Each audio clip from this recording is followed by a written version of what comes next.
All Indiana Politics is your premier source for Indiana politics, focusing on issues that matter to you. I still want us to be the best in the Midwest. We can't afford another lockdown. Give the citizens of this country the relief they need. Education in the state of Indiana remains priority number one. In-depth, nonpartisan coverage. We don't know exactly where the economy will be in January. People are worried with good reason. Exclusive interviews with Indiana's political leaders. We have the resources here in the state of Indiana to care for those who are in need. Expert analysis on critical legislation. We need to reform those laws. This recovery is going to take some time. We've got to anticipate that there'll be a budget shortfall. From Wish TV, this is All Indiana Politics Podcast on the All Indiana Podcast Network. I'm Garrett Bergquist, government reporter for Wish TV and the producer of All Indiana Politics. Republicans aren't the only ones with a contested primary in the 5th Congressional District. Democrats will have to choose between Ryan Pfenninger and Deborah Pickett. Pickett is a former think tank researcher and serves on a number of boards in the Carmel area. Let's bring in Deborah Pickett. Deborah, welcome to the show. Thank you. So why are you running for Congress? I am running for Congress in part because I am was a former United States Army reservist, and actually have my daughter was also a United States Army reservist, and my son-in-law is a Marine, and currently serving actually in Norway. And I have been deeply concerned by the attacks on our democracy and the attacks on our personal rights. That's the main reason. Tell me how your background prepared you for this role. I would say that there's an accumulation of experiences that help prepare me for this role. One is that my military experience as an Army reservist, serving as a behavioral science specialist, and then also as with the logistics unit, and then my experience working on international trade and economic studies at Hudson Institute as a researcher. That's actually the reason why that I came out to Hudson Institute, out to Indiana many years ago, was to join Hudson Institute. And then also the other area of experience that I think is invaluable is all my years of serving on different boards, volunteering, has given me a great sense of what is the sort of the community spirit, what are the issues that are impacting Americans and in their daily lives. Democrats have made abortion rights a central part of their platforms ever since the Dobbs ruling 2 years ago. Would you support federal legislation to protect access to abortion services? Absolutely. I think that is critical. I think that is, I completely agree with that. Codifying Roe v. Wade would be one of my priorities. Would there be any sort of gestational age limit? You know, I have found that while I've been out on the campaign trail, that there are, women will come up to me and talk about very complicated pregnancies that they had. And so I really believe that it's a decision that should be made between a woman and the doctor. Most women don't even want to be faced with that decision of having to have an abortion. And if they do, most abortions happen within the first trimester. Republicans have accused Democrats of being weak on immigration and border security. Now, what is your plan on those fronts? One of the frustrations that I've had with our current Congresswoman, who has taken very strong position about illegal immigrants or undocumented immigrants at the southern border, is that Indiana relies heavily on immigrants, unfortunately, for the construction industry, for the hospitality industry, for agriculture, for the meat packing industries. And this has been, and we have a huge labor shortage in the state of Indiana. So my immigration policy is, first of all, I absolutely believe that and Americans believe, and Hoosiers believe, that there needs to be that when people come to this country, they need to comply with the legal framework and the legal laws. I would be very much in favor of making sure that the court systems, that there are increased number of resources for judges, that the visas are revised, the visa requirements are revised, and that the immigration policy actually takes into account the great labor needs that we have in the state of Indiana And also, there's been a lot of discussion about debt. Well, immigrants do a lot to drive the economy. So we're not necessarily, this is a complex issue, and it needs to be explored. All of the different aspects, both the pros and the cons, need to be explored. And that would be something that, as Congresswoman, I would be doing.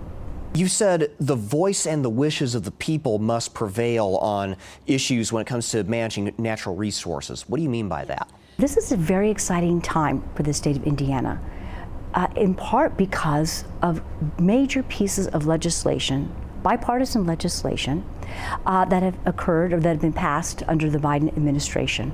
And they have really supercharged our economy, Indiana's economy. And I think that what has concerned me is I don't think that the residents and those people in these communities are at the table making these decisions. It seems that we've heard about some of the problems with the LEAP project up in West Lafayette and Lebanon. How are these resources, these precious resources that we have that are for the benefit of all Hoosiers, how do we ensure that in the process of this industrialization that these resources are protected, particularly when it comes to water rights?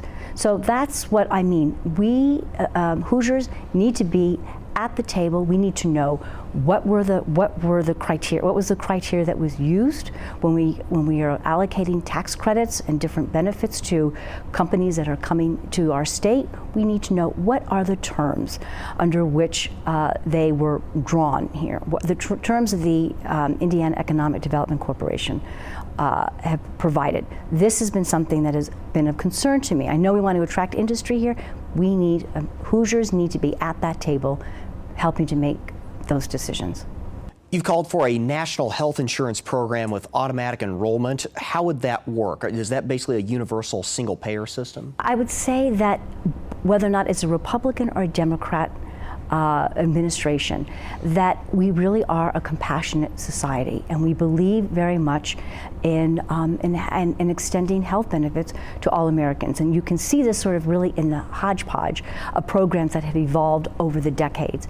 And what I'm proposing is that it's a universal system, very similar to what you have with Medicare, and you have a basic set of health care that is provided to Hoosiers. You're automatically enrolled in the program, because this is actually, believe it or not, a barrier. You have people, there are programs that are available for people that have different health issues, and they don't even know about it. So it should be part, yes, Americans and Hoosiers should be automatically enrolled in it.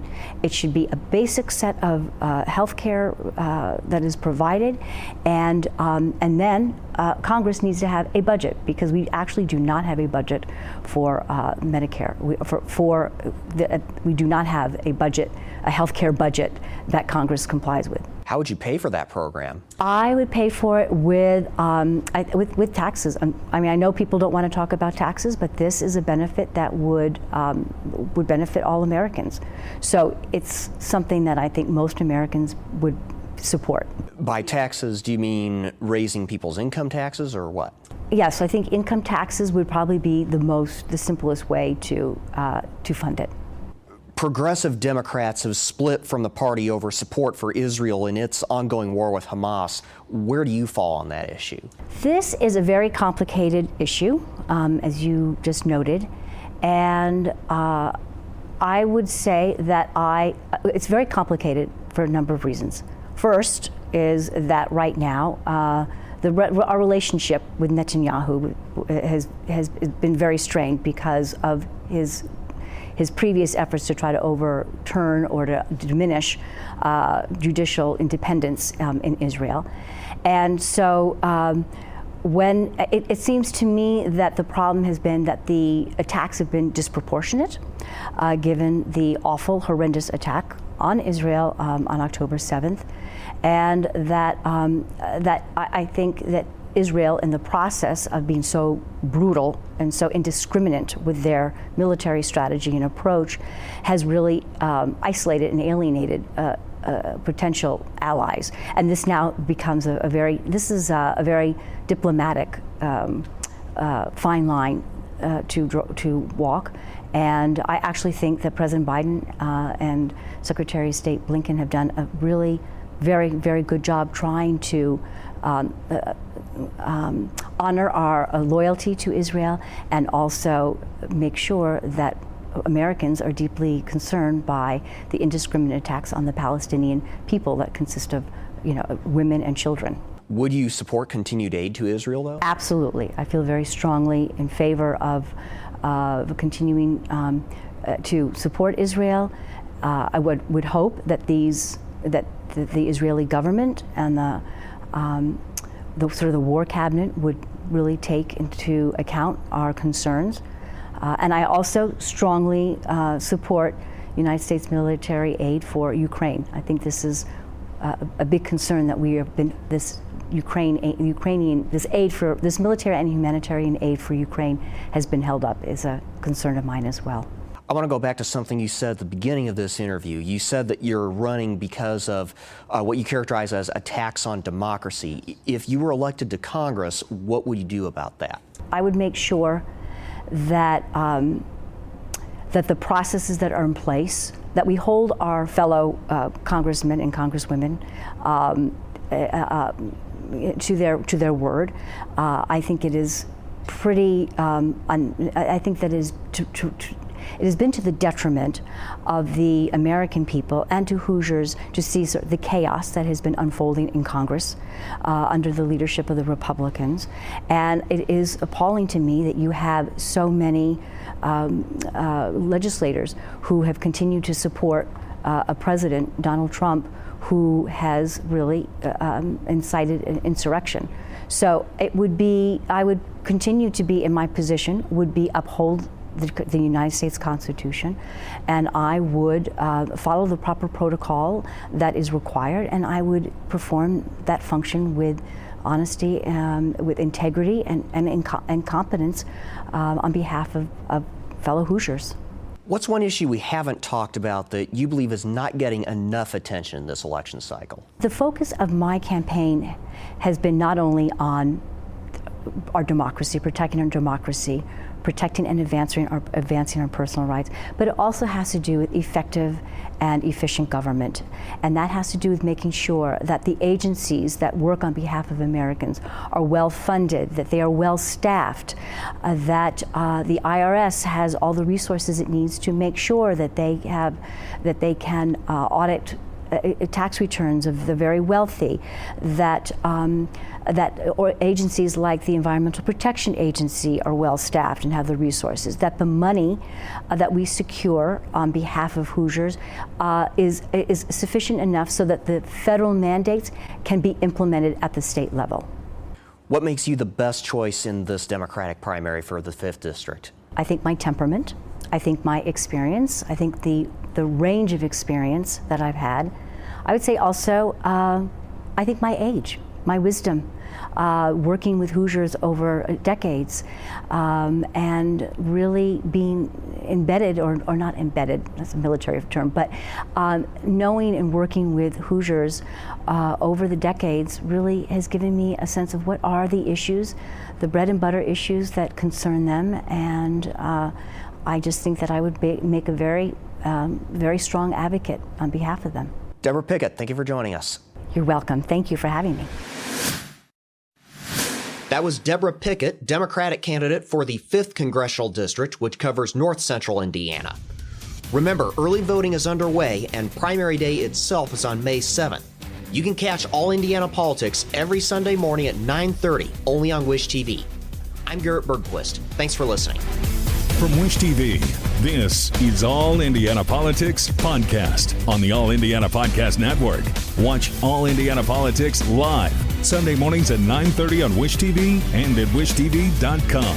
Subscribe to this podcast and listen weekly here on the All Indiana Podcast Network. And be sure to discover even more great podcasts at allindianapodcastnetwork.com.